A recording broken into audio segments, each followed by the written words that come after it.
Hey everyone. Today, we're going to dig into a part of sports history that, for way too long, has been kinda left on the sidelines. We're talking about the incredible women who, when they weren't given a space to play, just went ahead and built their own. It's a heck of a story. So, who are these forgotten pioneers? I mean, when you think of the legends of sports history, a few names probably pop into your head, right? But what about the ones whose stories were never really told? The teams who played their hearts out without any roaring crowds, whose trophies were just bragging rights in their own tight-knit communities.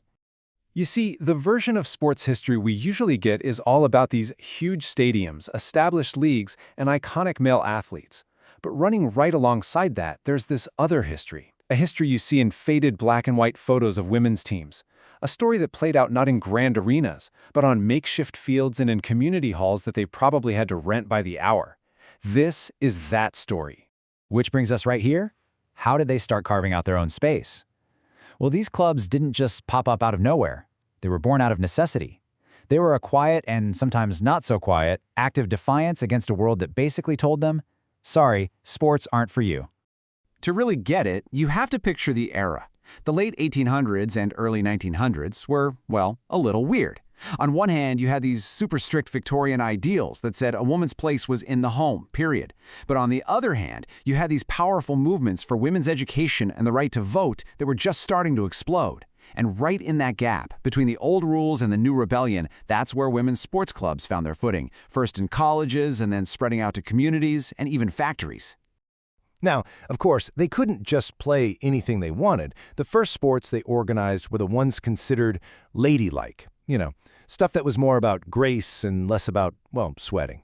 But here's the really cool part. They innovated. They took a brand new game, basketball, and adapted it into netball, creating a whole new sport that was by them and for them.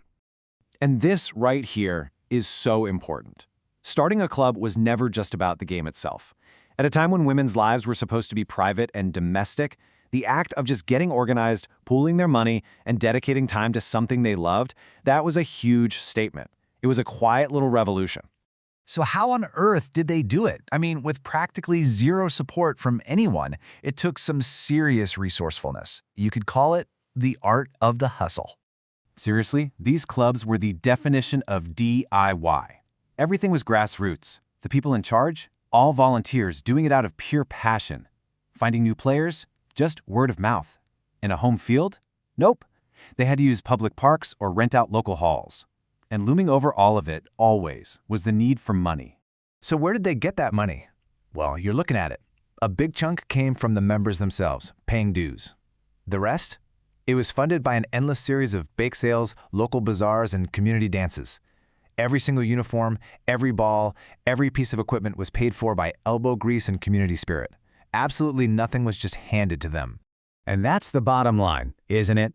These women didn't sit around waiting for someone to invite them to the party. They didn't ask for permission. They saw there was nothing there for them, so they just built it themselves, from scratch.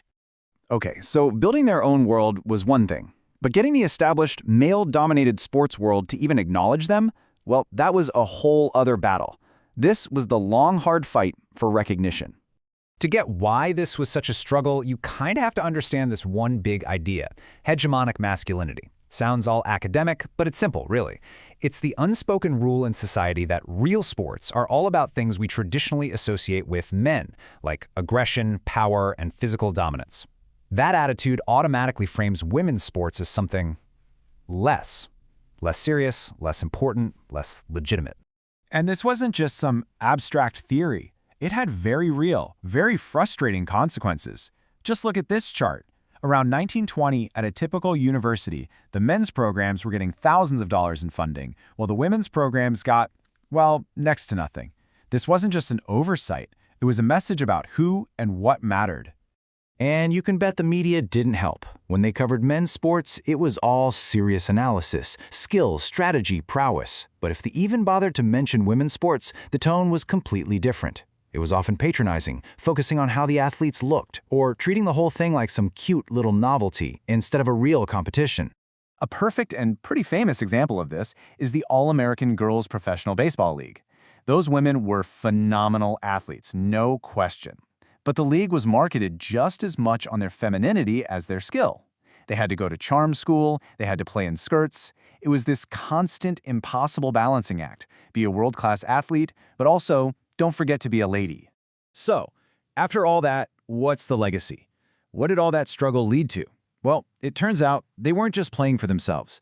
They were building the very foundation for every fight and every victory in women's sports that we see today. You can literally draw a straight line from then to now. First, you had the pioneers, who just established the basic right to even be on the field. Then came the advocates, who fought for the resources and the media attention.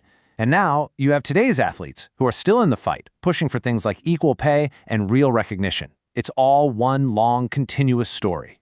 And that's why this matters so much. Because in the end, their struggle was never just about a game. It was a fight to be taken seriously, to be seen, and to claim a woman's rightful place out in the world, not just inside the home. Their grit, their hustle, their absolute refusal to be ignored, it kicked a door open that had been bolted shut for centuries. But the game isn't over, so the question they leave for us is pretty simple. They open the door.